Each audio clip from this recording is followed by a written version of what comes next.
Praise lord. దేవుని నామానికి వందనాలు చెల్లిస్తున్నాను. సో దేవుడు మనకి మరొక ఆదివారం అనుగ్రహించినందుకు ఆయనకి వందనాలు చెల్లించుకున్నాం. ఈరోజు చూడలేక లేకపోతే దేవుని సన్నిధిలో గడపలేక ఎంతోమంది ఉన్నారు.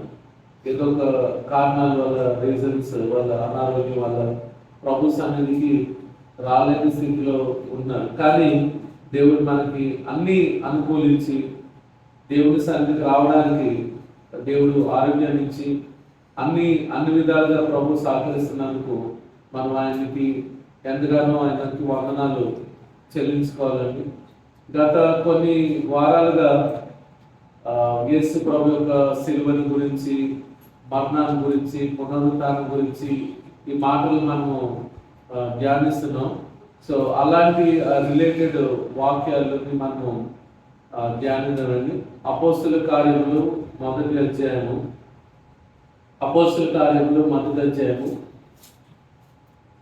మొదటి వచనం చదువుతున్నానండి. ఓ థియోఫిలా, యేసు తాను ఏర్పరచుకున్న అపోస్తులకు పరిశుద్ధాత్మ ద్వారా ఆజ్ఞాపించిన, రెండవ వచనం చదువుతున్నానండి. తరువాత ఆయన పరమనకు చేర్చుకొనబడిన దినం వరకు ఆయన చేయుటకును బోధించుటకును ఆరంభించిన వాటినన్నిటిని గూర్చి నా మొదటి గ్రంథమును రచించింది. ఆయన శ్రమపడిన తరువాత 40 దినముల వరకు వారికి అగ్గుపడెను. దేవుని రాజ్య విషయములను గూర్చి బోధించుచు అనేక ప్రమాణములను చూపి వారికి తను తాను సజీవునిగా కనపరుచుకోలేదు. యేసు ప్రభు ఇక్కడ ఆయన చనిపోయి మరణించి లేచిన తర్వాత 40 దినాలు ఆయన తను తాను సజీవునిగా ఆయన ప్రత్యక్షపరుచుకున్నాడండి. తను తాను సజీవునిగా ఆయన చూపించుకున్నాడు. యేసు ప్రభుతోని మనం ఎవరినైనా మనం కంపేర్ చేయగలమా? యేసు ప్రభుకి పోలిక ఎవరైనా ఉన్నారా? ఆయనకు సమానులు ఎవరైనా ఉన్నారంటే లేరని చెప్పాలి. మనకి క్రైస్తవులుగా పుట్టినందుకు, క్రిస్టియన్ ఫ్యామిలీలో పుట్టినందుకు, దేవుడిని తెలుసుకున్నందుకు మనము నిజంగా ధన్యులమైనది. ఎక్కడైనా సరే మనము వీఆర్ క్రిస్టియన్స్, యేసు ప్రభు దేవుని బిడ్డలు అని చెప్పుకోవడానికి మనము ఎక్కడ కూడా మనం అంటే మన వెనకాడు ఎస్ అండ్ క్రిస్టియన్ అని మనం చెప్తాం. ఎందుకంటే మన దేవుడు గొప్ప దేవుడు. మన దేవుడైనా సజీవుడైన దేవుడు ఆయన ఇప్పుడు తండ్రి కుడిపార్శ్వన ఆశీనుడై ఉండి మన నిమిత్తం ఆయన ఏం చేస్తున్నాడని ఆయన విజ్ఞాపన చేస్తున్నాడు. ఆయన చాలా మందికి క్రిస్టియన్స్ అంటే ఒక తక్కువ స్వభావం అండి. అంటే బయట సమాజాలు ఉంది, క్రిస్టియన్ అని చెప్పుకోవడానికి చాలా మంది ఆలోచిస్తారు. నేను క్రిస్టియన్ అని చెప్పడానికి చాలా మంది ఆలోచిస్తారు. చాలా మంది నేను చూశాను. కానీ మనం అయితే అలాగే లేవండి. ఎక్కడైనా సరే మనం చెప్తారు ఎస్ ఐఎమ్ క్రిస్టియన్, అవును నేను మారు మనసు పొందాను, రక్షణ పొందాను, బాప్తిసం తీసుకున్నాను, పరిశుద్ధాత్మతో నింపబడ్డాను, అన్ని భాషల వారితో నింపబడ్డాను అని నేను ఎక్కడైనా సరే నేను చెప్తాను. అలాగే చెప్పలేదు అనుకోండి, అంటే మనం ఎంత మంచిగా ఉన్నా, మనం ఎంత కరెక్ట్గా ఉన్నా పీపుల్ విల్ డిసప్పాయింట్ అస్. వాళ్ళు ఏం చేస్తారంటే మనల్ని నిరాశపరుస్తారు. ఇక్కడ మనం చూసిన మాట 3వ వచనం మనం చూస్తే ఆయన శ్రమ పడిన తరువాత 40 దినముల వరకు వారికి కగుపడుచు దేవుని రాజ్య విషయములను గూర్చి బోధించుచు అనేక ప్రమాణములను చూపి వారికి తను తాను సజీవునిగా కనపరుచుకోలేదు. ఆయన మరణాన్ని జయించి లేచిన తర్వాత ఆయన వెంటనే పరలోకానికి ఆరోహణం అయిపోలేదండి.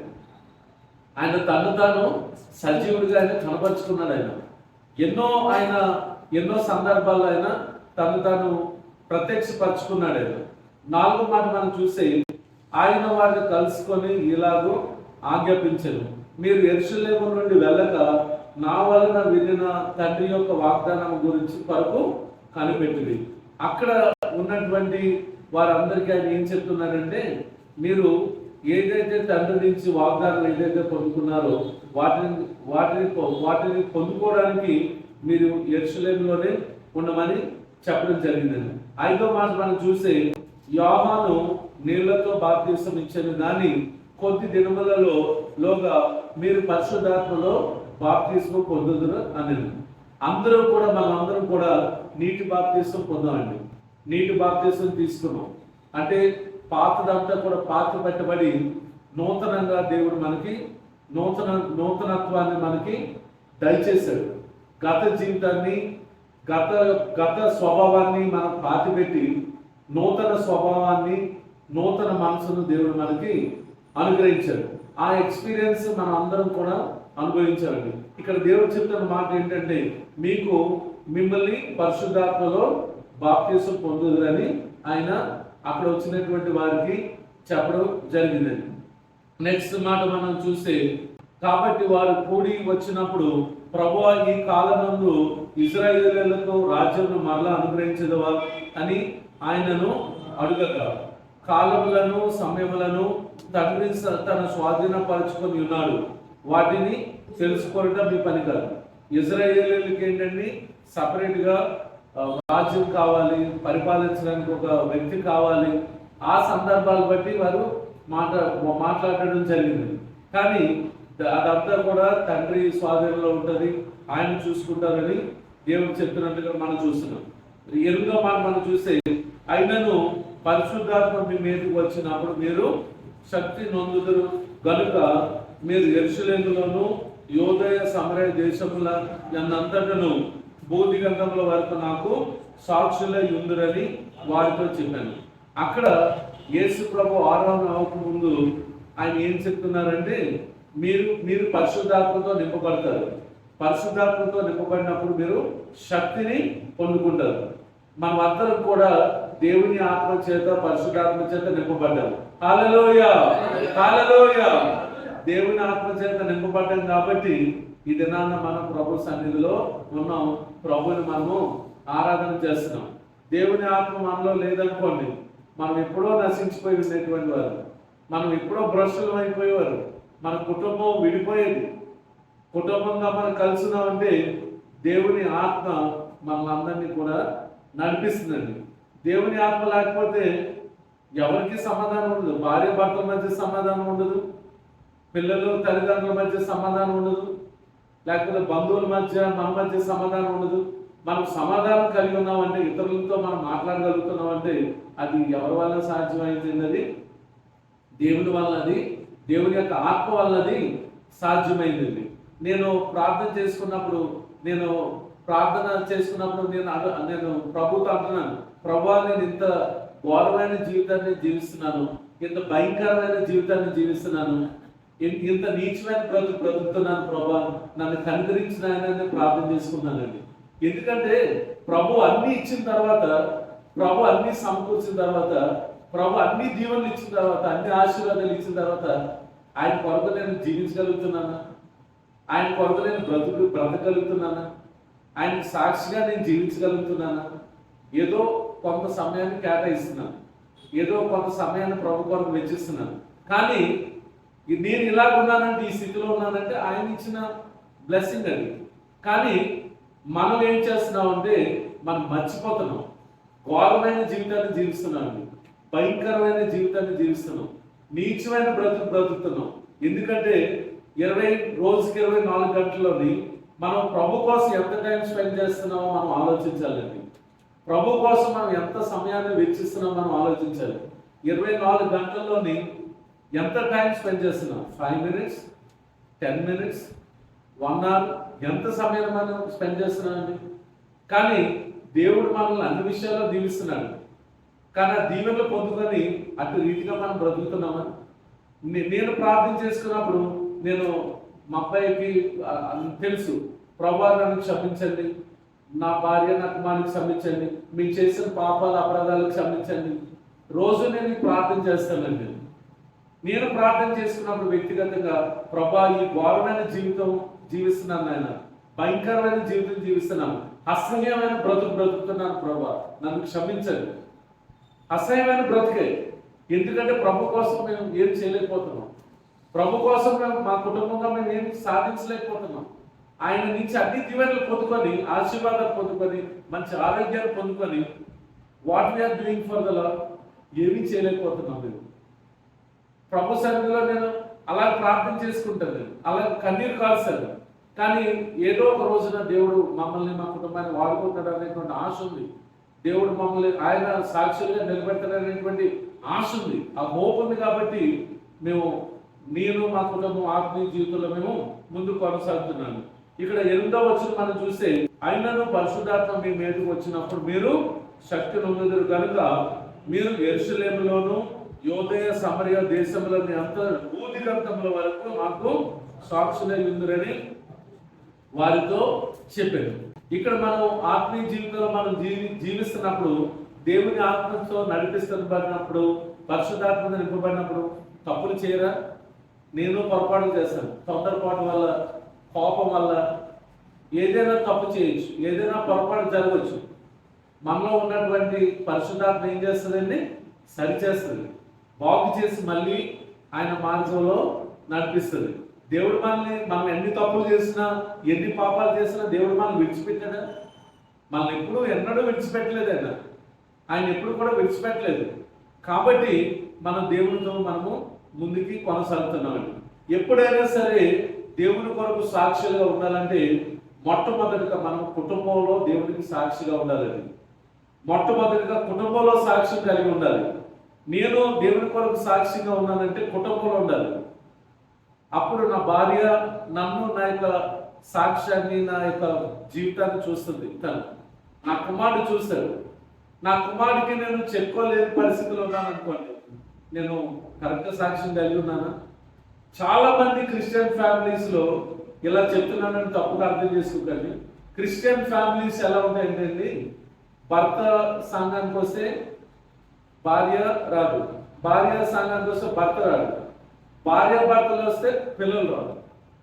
ఏంటంటే కొన్ని కుటుంబాలు నేను చూశానండి, భార్య చాలా భక్తిగా ఉంటుంది, భర్త అసలు చర్చికే రాడు. దేవుడు అంటే ఇష్టం లేదండి, దేవుడు అంటే రాదండి, దేవుడు అంటే ఇష్టం ఉండదండి, దేవుని పట్ల ప్రేమ లేదండి, ప్రార్థన చేయండి, ఆదివారం చర్చికి రావాలని ప్రార్థన చేయండి అంటారు. మనము నిజంగా పరిశుద్ధాత్మతో నింపబడితే దేవుడికి సాక్షులుగా ఉంటాం. మొట్టమొదటి ఎక్కడ ఉంటామండి? కుటుంబంలో సాక్షులుగా ఉంటాం. మన కుటుంబానికి మనం ఒక సాక్షిగా లేవనుకోండి, దేవుని కార్యం ఎక్కడ స్టార్ట్ అవుతుంది? ఫ్యామిలీలో స్టార్ట్ అవుతుంది. హల్లెలూయా, హల్లెలూయా. ఒకరికొకరికి సమాధానం లేదనుకోండి, oneness of mind, oneness of spirit కుటుంబంలో లేదనుకోండి, బయట దేవునికి సాక్షులుగా మనం ఉండగలమా? కుటుంబంలో సాక్షిగా ఉండాలి. నా భార్య, నా కుమారుడు ఫస్ట్ నన్ను చూస్తారు, నా టెస్టిమనీ చూస్తారు, నేను ఎలా బిహేవ్ చేస్తున్నానో చూస్తారు. దాన్ని బట్టి వారు నన్ను గౌరవిస్తారు. వారు కూడా ప్రభువులో నడవడానికి ఆస్కారం ఉంటుందండి. మన బంధువుల మధ్య మనము సాక్ష్యాన్ని మనము కాపాడుకోవాలి. ఆఫీసులో కూడా విల్సన్ అంటే ఒక క్రిస్టియన్, మంచి సాక్ష్యాన్ని నేను కలిగి ఉన్నానండి. పొరపాట్లు జరగవచ్చు, తప్పులు సరిదిద్దుకోవచ్చు, ఇవన్నీ కూడా జరుగుతాయి. కానీ ఆఫీసులో మన టెస్టిమనీ ఎలా ఉందో మనం చూసుకోవాలండి. ఆఫీసులో లంచ్ చేసేటప్పుడు, బాక్స్ ఓపెన్ చేసేటప్పుడు, ప్రభా నీకు వందనాలు నాయన, మీరు ఇచ్చిన లంచ్ బట్టి వందనాలు. మనం ప్రేయర్ చేసి లంచ్ స్టార్ట్ చేసాం అనుకోండి, అక్కడ ఉన్నటువంటి వారు అందరూ కూడా చూస్తారు, అందరూ చూస్తారు. లంచ్ మీరు చేయండి, వేరే వాళ్ళు లంచ్ షేర్ చేసుకోండి. నేను ఎప్పుడు కూడా నా లంచ్ నేను ఎవరితో షేర్ చేయను. వాళ్ళు ఇచ్చింది నేను తిన్నాను, నేను నా ఫుడ్ వాళ్ళకే ఉన్నాను. ఏంటి బ్రదర్ అంటే అంతే, విల్సన్ అంటే సెపరేట్. ఎందుకు తినరు బ్రదర్ అంటే అంతే, తిన్నాను. ఎక్కడైనా సరే మాకు నైబర్స్ ఇచ్చింది కానీ ఏదైనా తొందరగా ముట్టుకోండి. అలాగే పెరిగాను నేను, వాతావరణం అలాంటిది. మనం ఆఫీసులో ఉన్నప్పుడు లంచ్ చేసేటప్పుడు ప్రార్థన చేసుకోవాలి. ప్రభా నీకు వందనాలు ఆయన, మీరు ఇచ్చిన ఫుడ్కి బట్టి వందనాలు, పరిశుద్ధపరచండి, పవిత్రపరచండి అని ప్రార్థన చేసుకొని మనం ఆఫీసులో లంచ్ స్టార్ట్ చేస్తాం అనుకోండి. ఎంతమంది చేస్తారండి ఆఫీసులో అలాగా? ఎంతమంది చేస్తారు అలాగా? ప్రభా నీకు వందనాలు ఆయన అని చెప్పి సంతోషంగా భోజనం చేయాలండి. అప్పుడు అందరూ చూస్తారు. అలాంటి సాక్ష్యాన్ని మనము కలిగి ఉండాలండి. క్రిస్టియానిటీ అంటే ఏంటండి? క్రిస్టియానిటీ అంటే తక్కువ మాట్లాడాలి, వ్యర్థంగా మాట్లాడకూడదు. ఎక్కడ వ్యర్థంగా మాట్లాడకూడదు, లూజ్గా మాట్లాడకూడదు. లూజ్గా మాట్లాడామనుకోండి దొరికిపోతాం, మనం ఎక్కడైనా దొరికిపోతాం. మనకి ఇంకా కష్టమైన ఉంది ఇంకా. కానీ అందరూ నాలా ఉండాలంటే కష్టమే. నేనేం చెప్తున్నానంటే మనం తక్కువ మాట్లాడాలి, లూజ్గా మాట్లాడకూడదు. దయచేసి ఎవరు వ్యక్తిగతంగా పర్సనల్గా తీసుకోవద్దు. అంటే నేను వాక్యాన్ని చెప్తున్నాను, దయచేసి తప్పుగా అర్థం చేసుకోకండి. అంటే అలాగే జీవించాలని నేను చెప్తున్నాను. ఆఫీస్లో లేకపోతే కొలీగ్స్ దగ్గర, బంధువుల దగ్గర ఉన్నప్పుడు, సంఘంలో ఉన్నప్పుడు మనం ఏం చేయాలండి? ఇతరులకు మనము ఇతరులకు మనము సువార్తను ప్రకటించాలి. ఎవరైతే కష్టాల్లో ఉంటారో వారితో మనం మాట్లాడాలి. ఎవరైతే బాధల్లో ఉంటారో వారితో మనము మాట్లాడాలి. ఎవరైతే హోమ్లెస్ పీపుల్ ఉంటారో వారితో మనము మాట్లాడాలి. ఎవరైతే ఆర్థిక సమస్యలతో ఉంటారో, ఎవరైతే కుటుంబంలో నెమ్మది లేకుండా ఉంటారో మనం వెళ్ళి వారితో మాట్లాడాలి, కోరిని మాట్లాడాలి. వారి గురించి మనం మాట్లాడినప్పుడు వారి సమస్యలు తెలిస్తాయి. వారి గురించి మనం ప్రార్థన చేయడానికి దేవుడు సహాయము చేస్తాడండి. అది దేవుని యొక్క ఆత్మ యొక్క నడిపింపు. నేను దేవునికి సాక్షులుగా ఉండాలనుకోండి, ఎవరికైనా సరే మనం ఏం చేయాలండి? ప్రభు గురించి చెప్పాలి. యేసుక్రీస్తు గురించి మనము సాక్షులుగా ఉండాలి. యేసుక్రీస్తుకి మనము ఆయన గురించి చెప్పాలి. దేవునికి సాక్షులుగా ఉండడం అంటే ఏంటండి? You should tell about Jesus. Yesu ప్రభు గురించి నువ్వు చెప్తున్నావు అనుకోండి, యేసు ప్రభు గురించి నువ్వు మాట్లాడుతున్నావు అంటే అది ఆయన గురించి సాక్ష్యం ఇచ్చినట్టే, ఆయన గురించి నువ్వు సాక్ష్యం ఇచ్చినట్టే. అలాగా మీరు నేను కూడా అలవాటు చేసుకోవాలండి. దేవునికి సాక్షిగా ఉండడం అంటే అర్థం ఏంటండి? Speak about Jesus. ఎవరెవరి గురించో మనం మాట్లాడుకుంటాం. రాజకీయ నాయకుల గురించి మాట్లాడుకుంటాం, సెలబ్రిటీస్ గురించి మాట్లాడుకుంటాం, సినిమాల గురించి డిస్కషన్ జరుగుతుంది, లేకపోతే వేరే ప్రోగ్రామ్స్ గురించి డిస్కషన్ జరుగుతుంది. కానీ యేసు ప్రభు విషయంలో మనము అలా చేయలేకపోవచ్చు. కానీ మనకున్నటువంటి యొక్క టైంని బట్టి మనం ఏం చేయాలండి? దేవుని గురించి, యేసయ్య గురించి మనము మాట్లాడాలి. ఎవరికైతే ప్రభు యొక్క అవసరత ఉందో ఆ టైంలో మనం అప్పుడు మాట్లాడినప్పుడు దేవుని కార్యాలను మనము చూడగలమండి. నెక్స్ట్ ఇక్కడ ఆయన చెప్తున్న మాట ఏంటి? మీరు శక్తి నొందుదురు కనుక యెరూషలేములోను, అంటే ఆ ప్రాంతంలో, యూదా దేశంలో, యూదయ సమరయ దేశంలో అంతటి భూదిగంతముల వరకు సాక్షులై ఉందని చెప్తున్నారండి. అంటే క్రైస్తవులుగా జీవించే మనము మొట్టమొదట ఎక్కడ సాక్ష్యం కలిగి ఉండాలండి? ఎక్కడ సాక్షులుగా ఉండాలి? గృహంలో. క్రైస్తవులుగా జీవించే మనము మొట్టమొదటి ఎక్కడ సాక్షులుగా ఉండాలండి? గృహంలో సాక్షులు ఉండాలి. హల్లెలూయా. తర్వాత బంధువుల మధ్యలో, ఆఫీసులో. మనం అనుకునే కొన్నిసార్లు అనిపిస్తుంది, అక్కడైతే నేను సాక్షులుగా ఉండలేము, ఇక్కడైతే ఉండలేము అని. నేను పుట్టిన ఊళ్ళో నేను సాక్షులు కలిగి ఉండలేదు, నేను పుట్టిన ఊళ్ళో నాకు చాలా బ్యాడ్ నేమ్ ఉంది. ఇలాగా చాలా మంది అంటారు కదండి, నేను పుట్టిన ఊళ్ళో అంటే నన్ను ఎవరు గౌరవించని అంటారు. ఎక్కడైనా సరే భూదిగంతముల వరకు మనం ఎవరికి సాక్షులై ఉండాలండి? దేవునికి సాక్షులై ఉండాలి. తర్వాత 9వ మాట మనం చూస్తే, ఈ మాటలు చెప్పి వారు చూచుచుండగా ఆయన ఆరోహణమాయను. అప్పుడు వారి కన్నులకు కనబడుకున్న ఒక మేఘము ఆయనను కొనిపోయింది. ఆయన ఈ మాటలు చెప్తూ ఆయన ఎక్కడికి వెళ్ళారండి? పరలోకానికి ఆయన ఆరోహణమై వెళ్ళినట్లుగా మనం చూస్తున్నాం. తర్వాత ఏం జరిగిందని? ఒక మేఘం వచ్చి ఆయనను, వారి కన్నులకు కనబడకుండా ఒక మేఘం వచ్చి ఆయనను తీసుకొని కొనిపోయి రాయబడింది. అంటే యేసు ప్రభు ఆయన 40 రోజులు తాను ప్రత్యక్షపరచుకొని తర్వాత ఆయన పరలోకానికి ఆరోహణమైనట్లుగా మనము చూస్తున్నాం. 10వ వచనం మనం చూసి, ఆయన వెలుచుండగా వారు ఆకాశం వైపు తేరి చూచుచుండేది. ఇదిగో తెల్లని వస్త్రం ధరించుకున్న 2 మనుషులు వారి వద్ద నిలిచారు. యేసు ప్రభు ఆయన తండ్రి దగ్గరికి ఆయన పరలోకానికి ఆరోహణమయ్యారు. కానీ అక్కడ వచ్చిన వ్యక్తులు ఏం చేస్తున్నారండి? అందరూ అలా చూస్తున్నారు. వాళ్ళకి అర్థం కావట్లేదు, ఏం జరుగుతుందో తెలియట్లేదు. అప్పుడు 2 దూతలు అక్కడికి రావడం జరిగిందండి. 11వ మాట మనం చూస్తే, గలిలయ మనుషులారా, మీరు ఎందుకు నిలిచి ఆకాశం వైపు చూచుచున్నారు? మీ వద్ద నుండి పరలోకమునకు చేర్చుకొనబడిన ఈ యేసే ఏ రీతిగా పరలోకమునకు వెళ్ళడం మీరు చూచిందరో ఆ రీతిగానే ఆయన తిరిగి వచ్చునని వారితో చెప్పింది. ఇక్కడ 2 దూతలు వచ్చారు. వారు ఏం చెప్తున్నారండి? గలలే మనుషులారా, మీరు ఎందుకు ఇంకా ఆకాశం వైపు చూస్తున్నారు? ఆయన తండ్రి యొక్క పరలోకానికి ఆయన ఆరోపణ అయ్యారు. కాబట్టి ఆయన ఎలాగైతే ఆయన వెళ్ళడం జరిగిందో మళ్ళీ అలాగే తిరిగి వస్తారని చెప్పడం జరిగిందండి. అంటే యేసు ప్రభు ఆయన తండ్రి వద్దకు వెళ్ళారు, కానీ ఆయన మళ్ళీ ఆయన రాబోతున్నాడండి. ఆయన రెండవ రాకడ అనేది ఉంది, సెకండ్ కమింగ్ అనేది ఉంది. రెండవ రాకడ అంటే యేసు ప్రభు కంపల్సరీగా ఆయన వస్తాడు, ఆయన కంపల్సరీగా వస్తాడు. మనం ఆయన రాకడ కొరకు సిద్ధపడ్డాం అనుకోండి, మనం ఆయనతో పాటు కూడా మనము ఎత్తబడతాం. దేవుని రాకడ కొరకు మనం సిద్ధపడాలి. ఇప్పుడున్న సిచ్యువేషన్స్, ఇప్పుడున్న పరిస్థితుల్లో మనం అన్ని ఏం చేస్తామండి, కుటుంబాన్ని ఆర్గనైజ్ చేసుకోవాలి, ఫ్యామిలీని, పిల్లలు అన్ని చూసుకోవాలి. అంత అంటే బ్యాచిలర్స్ మీరు తెలీదు, అంటే పెళ్ళైన తర్వాత, పిల్లలు పుట్టిన తర్వాత అప్పుడు నిజమైన జీవితం అంటే అప్పుడు తెలుస్తుంది. ఇప్పుడు చదువుకొని ఉద్యోగాలు చేసుకొని ఉంటే చాలా హ్యాపీగా ఉంటుంది. పెళ్ళైన తర్వాత ఏముంటుందండి, రెస్పాన్సిబిలిటీస్ ఉంటాయి. భార్య భర్తలకి వాళ్ళ పనులు వాళ్ళు ఇంట్లో అన్ని చక్కబెట్టాలి, బయట పనులు చూడాలి, చాలా బాధ్యత ఉంటుందండి. అన్ని అన్ని అన్ని నెరవేర్చాలి. అన్ని బాధ్యతలు నెరవేరిస్తేనే కుటుంబం అనేది హ్యాపీగా సాగుతుంది.